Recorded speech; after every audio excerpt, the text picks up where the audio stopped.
गाम्बारिबिल गेवलां फोथाराव सुब ब्लकनि आन्डाराव CLC चेयारमेननि थाखाय बिजाथि हिसाबै गसंदों। जोङो जनकलाल ब्रह्मखौ जोंनि बे कसुगाव ब्लकआव CLC चेयारमेन हिसाबै जोङो लुबैदों। जों दाबिदार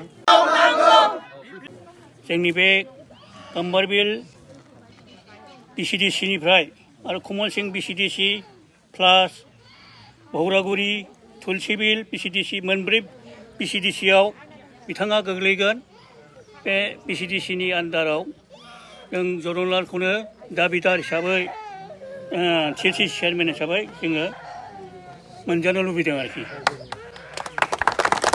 समस्या माने घटनाया जोङो गोबाव दिन बा गोबाव बोसोर जोङो CLC चेयारमेनखौ बे गाम्बारिबिल कमल सिंह भौरागुरि तुलसीबिल बे BCDCआव जोङो रावबो CLC चेयारमेन जाफेरनो मोनाखै।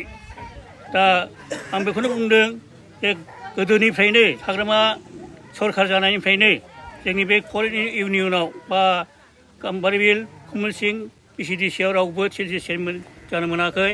गुबुन गुबुन गामियावसो जेरै बैसोदानसो बा गार्डेनपुराव सासे जाबाय CLC चेयारमेना आरो बेनिफ्राय बे महेश्वर ब्रह्म बेबो माबानि मावजि गामिनि बिथाङाबो जालांबाय।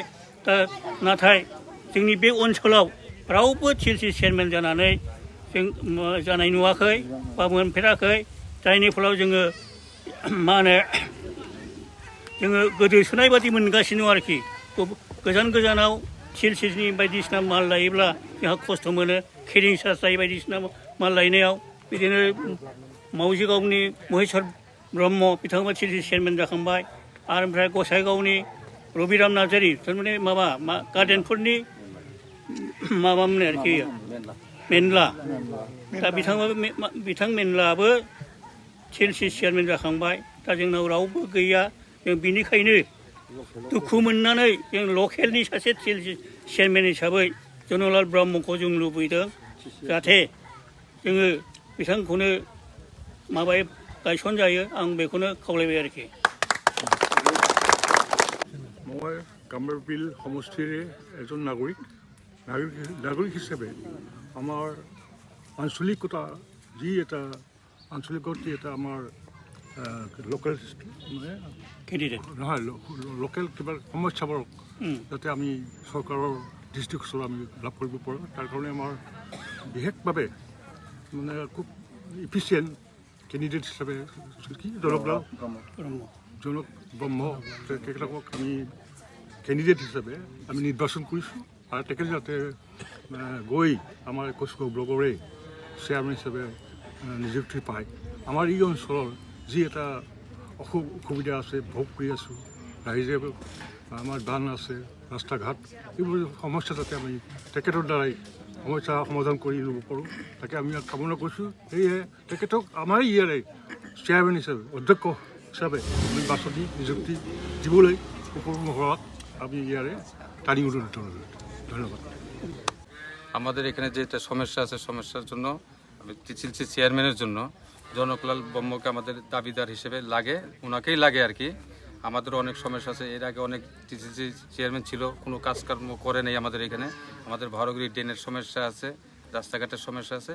এটার জন্য দাবিদার হিসেবে ওনাকেই লাগে আমাদের চেয়ারম্যান হিসেবে। CLC চেয়ারম্যান হিসেবে ওনাকেই লাগে, এটাই আমার বক্তব্য।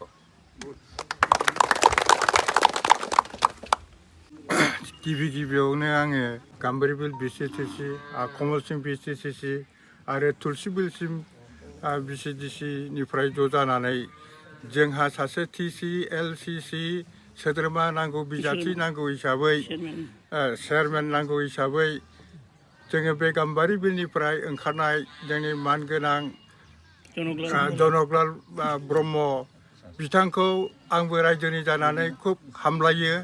आंनो बिथांखौनो फाथि जानो लुबैदों।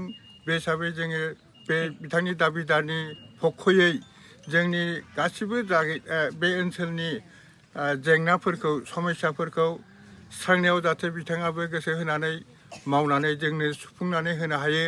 बे हिसाबै जोङो खाथिनि जायगानि मानसि जानानै खेबसेबो जोंनाव TCLCCनि सोद्रोमाया जोंनि बे ओनसोलाव जाफेरिखाय बिथांखौ जोङो जोंनि सासे चेयारमेन जानांगौ TCLCC नि होननानै जोङो दाबि खालामदों आरो आंबो बाव गोसो गुदुङै जोंनि गासिबो बे हालामनि जानानै आङो बिथांखौनो आंनि गोरबोजों आङो सायख'यो।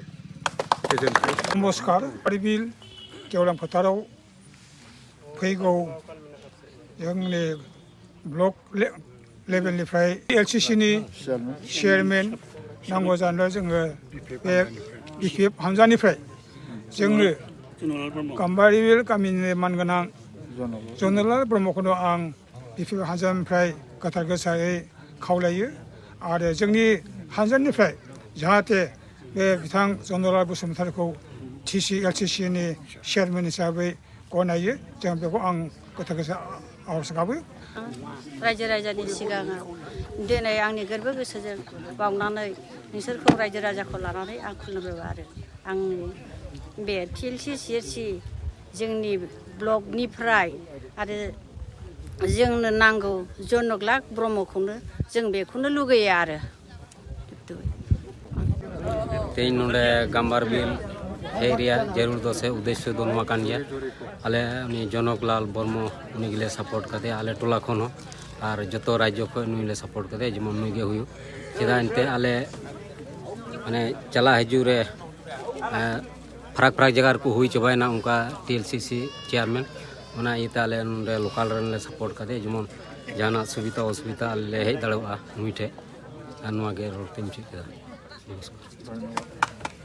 आंनि मुङा जनकलाल ब्रह्म आंनि जोनोम गामिया गाम्बारि बिल आरो कुसुगाव ब्लक आन्दाराव गोग्लैयो दिनै रायजो राजाफोरनि लुगैनायाव आं गोसो गैयाबाबो ओंखारनाय जाबाय रायजो राजाफोरनि थाखाय मोजां खामानि मावलांनो थाखाय आङो आगान सुरनो नागिरदों मानोना जोंनि नैबे फर इउनियनावहाय माब्लाबाबो बेबायदि TCLCC चेयारमेन मोनफेराखै मोजां पर्टफलिय गैया आरो जोंनो हरा बेनिखायनो रायजो राजाफोर बुंबाय थानायखाय दिनै आं ओंखारबोदों आं रायजो राजाफोरनि थाखाय मोजां खामानि मावनो थाखाय आगान सुरगोन जेब्लाबो आं रायजो राजानि खोथा लानानै आं खामानि मावगोन।